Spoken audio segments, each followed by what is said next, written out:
Welcome back. Today we're diving into a story that's raising a lot of eyebrows. A mysterious book written by someone who, as it turns out, might not even exist. This book, titled Kim's Last Words, A Journey for Justice from the Other Side, has suddenly shot up to the #1 spot on Amazon in the fiction category. Now, you might be thinking, okay, so what? But get this, it's self-published, only 59 pages long, and sells for a steep $22. For a debut book to beat out bestsellers from major authors? That's pretty unusual, and it's making people ask, what's really going on here? But the intrigue doesn't stop there. See, the name on the cover says Jamal Millwood, but that's not the real author's name. In fact, Jamal Millwood as a person doesn't even exist. It's a pen name, and the real author behind this book is someone named Chris Todd. Now, Chris Todd isn't just any writer. He's a producer, an author, and an investigative journalist. He describes himself as a voice for the voiceless, and he claims he has insider knowledge that could shake up the music industry. Chris Todd's role and the book's origins. So let's talk more about this Chris Todd character. He's the real person behind Jamal Millwood, and he says that the story in this book isn't just a product of his imagination. Apparently, he didn't make it all up. Instead, he claims he received a flash drive from two people with deep connections in the music industry. According to Todd, this flash drive contained a personal diary along with several disturbing clips. And what's in those clips? Well, Todd says they feature none other than famous figures in the music industry, including Diddy himself, allegedly engaging in activities that would be shocking to the public. He even claims that there are photos and videos involving inappropriate activities like encounters with underage individuals. So that makes us wonder, is this just a clever marketing tactic, or is there really some dark truth hidden in this story? Diddy's ex and the mother of four. Now, to understand why this book would focus on Diddy and the people around him, we have to talk about Kim Porter. Kim Porter was an actress and model, but she's best known as the ex-girlfriend of Diddy, or as he's also known, Sean Combs, or P. Diddy. They were on and off for years, and together they had 3 kids. In fact, out of Diddy's 7 children, 4 of them are with Kim. Before she became a model and actress, Kim worked as a receptionist at Uptown Records, which is now part of Universal Studios.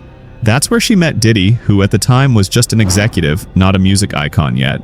According to Todd's book, when Kim and Diddy first met, it wasn't exactly love at first sight. Kim was actually dating singer and producer Al B. Sure at the time, and Diddy, well, he was pretty much just a guy trying to make it big in the industry. But something about Kim struck him immediately. Diddy would later say in an interview with Essence magazine that Kim made him nervous. She wasn't like the typical New York girl he was used to. In his words, she was a blend of bohemian style and that classic Georgia hospitality. He even admitted he didn't think he had a chance with her. Abuse, industry secrets, and relationships. So now that we know a bit about Kim and Diddy's relationship, let's dive into what the book claims. Some of this is pretty heavy, so bear with me. Todd's book suggests that Diddy wasn't exactly the loving partner he might have appeared to be. In fact, Kim supposedly kept detailed notes of times when Diddy was allegedly abusive toward her. There's one claim where he asked her to perform certain acts she wasn't comfortable with, and when she refused, he allegedly became violent. It's reported that he would sometimes bring people into their home for these inappropriate escapades, expecting her to participate or at least be okay with it. The book even includes a passage that Kim allegedly wrote saying Sean Combs must be stopped. It's chilling to think about, right? Now, these are big allegations, and it's worth noting that we don't have verified evidence to confirm these claims. But the book is definitely stirring up a lot of discussion about what might have really gone on behind closed doors. Beyond Diddy and Kim's personal life, the book also throws in some major claims about the music industry as a whole. It doesn't stop with Diddy. There are allegations involving other big names like Mary J. Blige, Beyoncé, and even Tupac.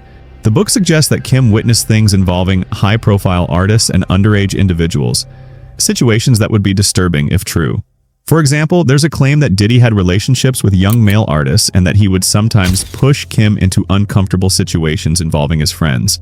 There's even a story about Diddy allegedly having a threesome with Kim and Mary J. Blige.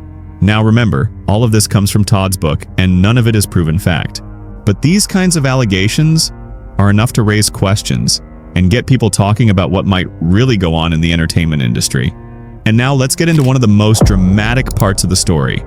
Diddy's alleged connection to Tupac's tragic death. In the book, Kim supposedly overheard Diddy saying that Pac shouldn't leave the studio alive. She recalled him telling a friend this, which, if true, could be a bombshell revelation. Tupac and Diddy were rivals, and Tupac's relationship with Kim might have fueled that tension. The book even describes a time when Diddy allegedly asked Tupac to join him and Kim in a threesome, which Tupac refused. According to the book, Kim thought about that night when she saw on the news that Tupac had been shot 5 times in the lobby of the Quad recording studio. It made her wonder if Diddy had actually been behind that attack. Eventually, Kim reportedly became convinced that Diddy was dangerous, even calling him a sociopath, real or fictional. So this brings us to the big question. Is this book fact or fiction? People are debating whether any of this could be true. Some think it's a sensationalized story meant to grab attention, while others believe there might be some truth buried in there, especially given that Kim Porter passed away mysteriously. She was reportedly writing a memoir of her own, but her house was broken into and the manuscript was stolen. Could this book be based on her words, or is it a total fabrication? And here's the thing, the book was released just before some recent developments in Diddy's life. Not only was he recently in the news for unrelated issues, but the book's timing seems almost too perfect. People are wondering if this book is part of a bigger plot to bring certain secrets to light. So, after hearing all of that, what do you all think? Could this book be the key to revealing hidden truths, or is it just a work of fiction trying to cash in on old rumors and mysteries? Let me know your thoughts in the comments. Do you think there's more to this story, or is it just another dramatic tale for the headlines? And as always, thank you for tuning in. I'll see you next time with another deep dive.